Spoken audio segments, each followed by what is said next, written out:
Hey guys, welcome to another recap with Gino and Toddy. Today, as you can see, Colin was in the background yesterday for our elimination chamber from Chicago, homecoming of sorts for CM Punk, and Toddy is very excited to talk about it, to review it, or I should say. AJ Lee's big night, little surprise that happened, but we'll talk about that when we get to it. It's kind of not really a shocker.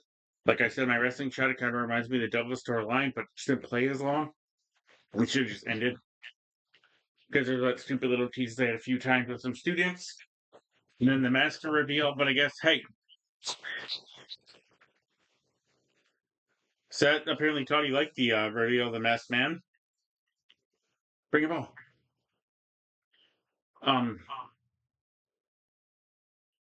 that probably got the hugest pop of the night and kind of a mixed reaction, I guess you could say, because the debut didn't need to happen there, but it did, and that's the second time they've had a mystery crate reveal, and it was not worth what it was worth.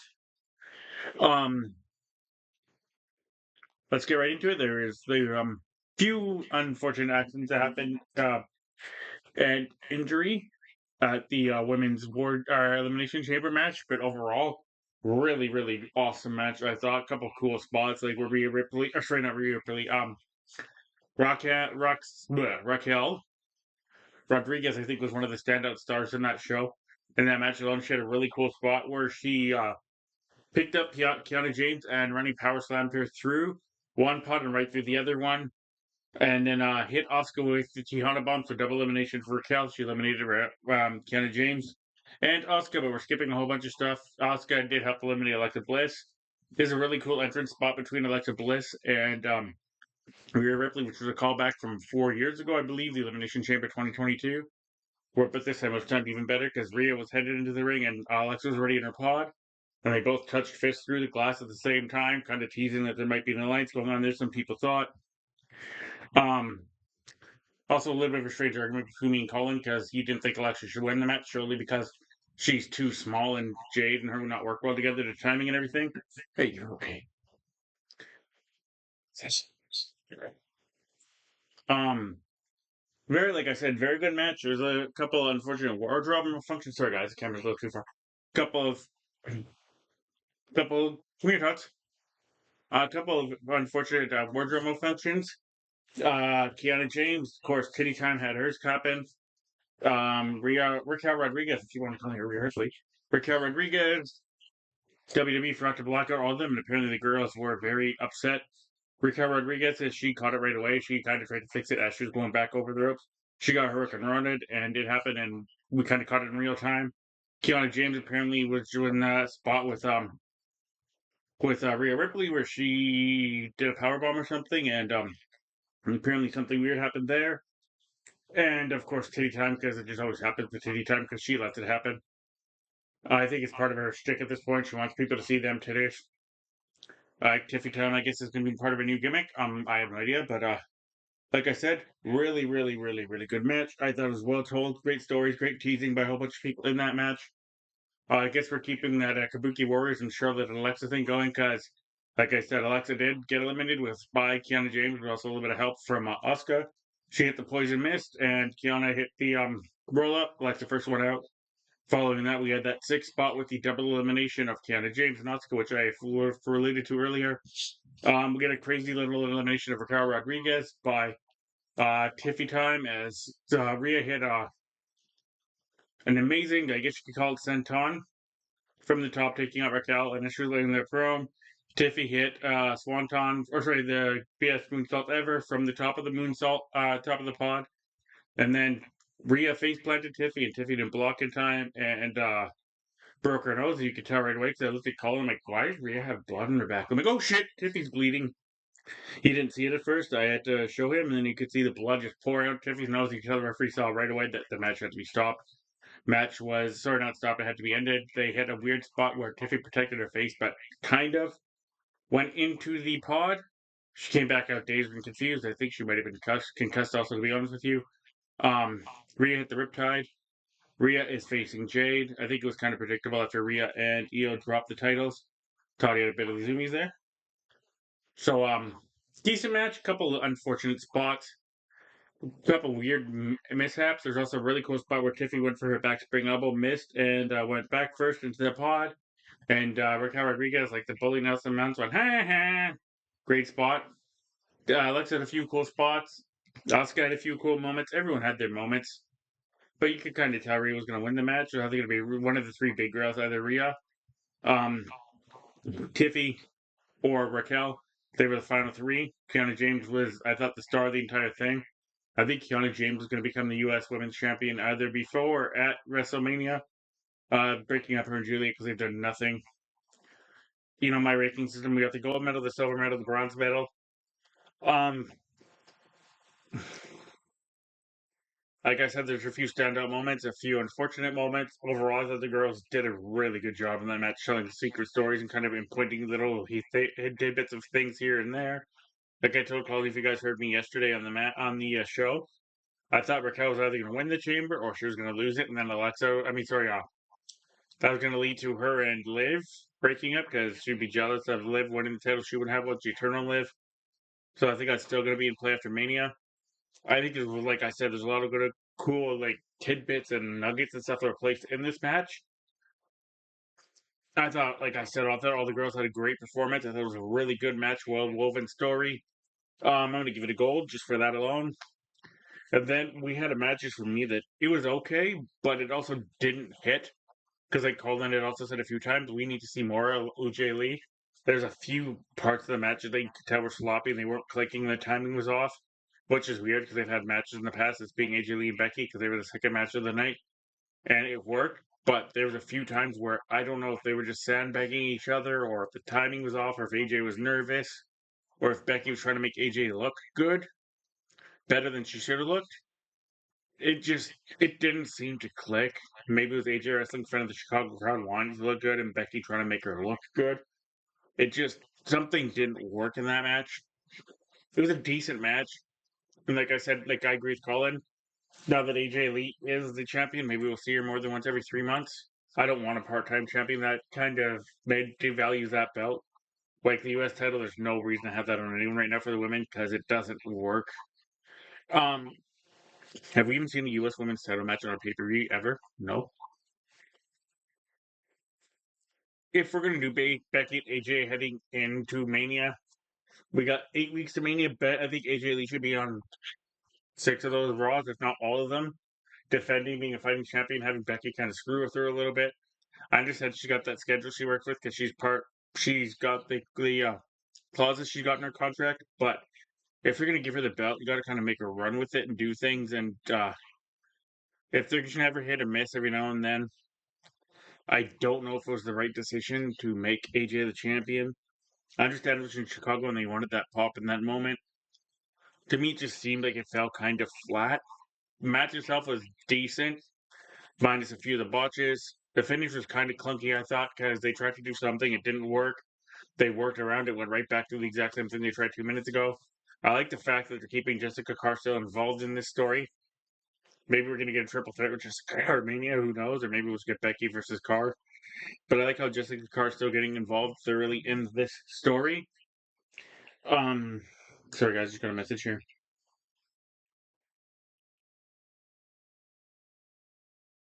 Um, that being said, it was a decent match. It was worked well, but like I said, there was those sloppiness bits of it. So I don't know how you can say it worked well if there's sloppiness.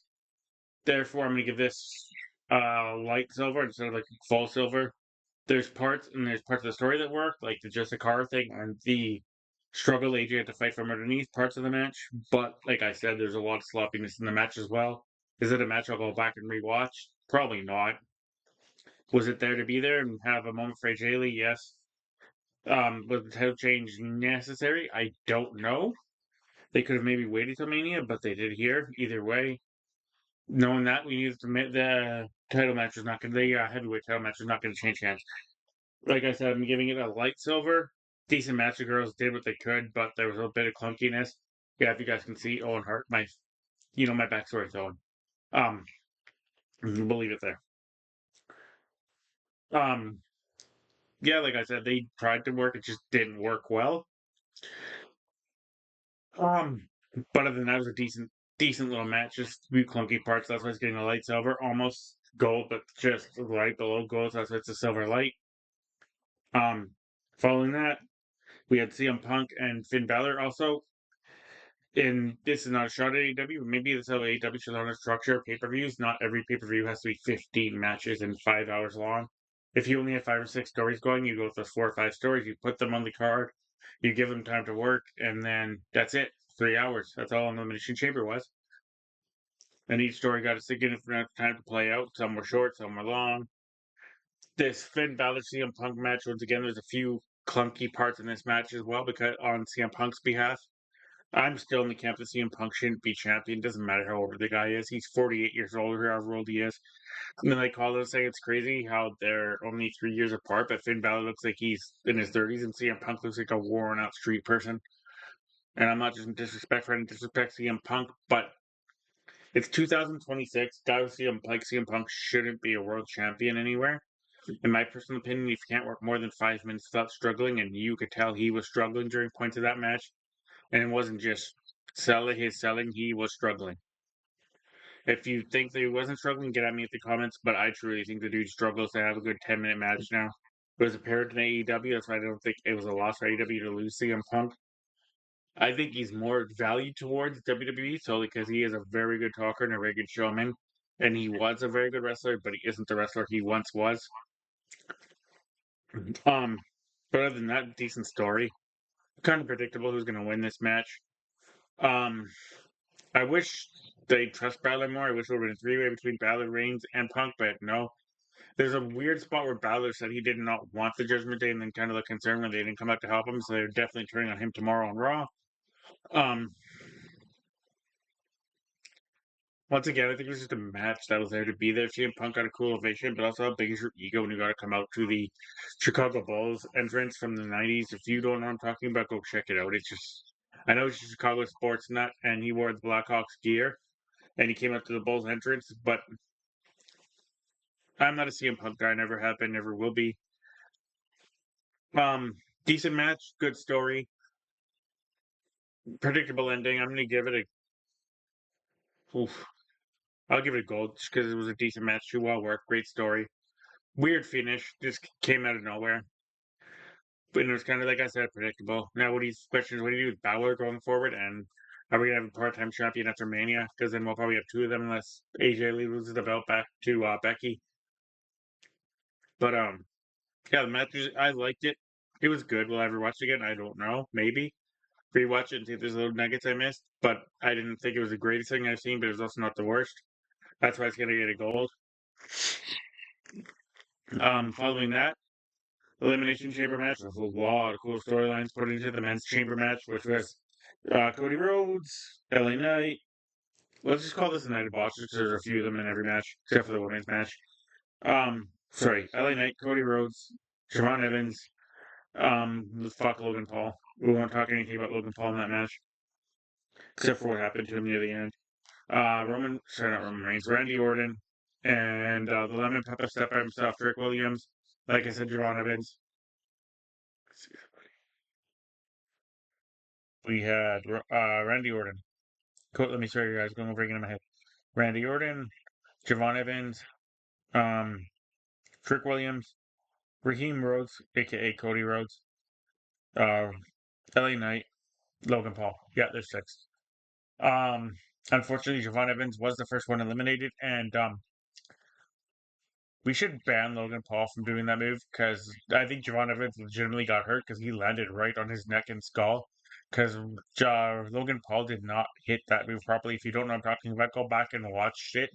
About 10, 15 minutes into that match, Logan Paul hits his finisher, but the way he rotates Javon, he did not do it properly, and Javon just lands right on his neck and head, and you could tell that you could read the one referee's lips and go, shit, right away as he's going for the pin, and then the doctor scrambles right back in, and you can see the three other referees come and help Javon get out. And if you look in the highway, he kind of collapses a little bit. And no, that's not storytelling. You could tell he was actually hurt because he didn't move from the actual ring for a little bit. Following that, we had Trick Williams, second person eliminated by LA Knight. And then the unfortunate box incident with LA Knight where he goes for his reverse jumping elbow, misses the rope, falls off, and you can see Randy Orton clearly laughing at him. He hits the elbow on Randy Orton anyways, and then, of course, Logan Paul eliminates him by hitting him in the balls. What does LA Knight have to do for the WWE universe or WWE management to let him do something? The dude is uber talented. He can talk. He's good in the ring. He's better than most people in the roster. I think he's better than Logan Paul, but apparently not. Logan Paul is one of the last three people in that match. Then we had one of the masked men come out as the chamber was still open because for some weird reason, while Trick Williams was laying there, the chamber was left open and a masked man came in. They got him out, and then another masked man came out. And right away, as soon as I saw him, I'm like, that's Seth. That's all I told Paul. He's like, no, it's not. Excuse me. I'm like, no, that's Seth. And you can tell by the way he got into the ring, excuse me, guys, in the movement, that was Seth. He's like, I don't know, kind of moving like, come on, I got Seth. That's all I told Chuck, called him like 4 different times. Hits the super kick, hits the stomp. He gets, Logan Paul gets RKO'd. Then he gets cross-roaded, gets pinned, and there's a real cool moment where Cody Rhodes is just staring straight at the mask guy. The mask guy just slowly takes off the top of his hood, keeps staring at Cody Rhodes, make sure he makes eye contact, pulls out the mask, and you can hear Paul Heyman in the background just screaming, no, no, no, God damn you, and a few other things. While the crowd's just chanting, fuck you, Logan. Fuck you, Logan, repeatedly, and I 1000% agree with that sentiment. Also, fuck Jake Paul, too. Fuck them both. Who cares? Um, they're both bad people. Bad, bad, bad people. That's my personal opinion. You can have whatever one you want for them. So we're left with Randy and Cody, and as Cody's about to get up to turn, he looks at Seth, he turns right back around, and this is where it kind of shocked me. Randy Orton RKO's Cody out of nowhere, and Randy Orton is going to WrestleMania. But here's the cachet. If you guys missed the post show after the Chamber, um, because Drew McIntyre, oh, I forgot to mention Drew McIntyre interfered. Cody no-sold the title shot, and I even like to call him like, why is he no selling a title shot?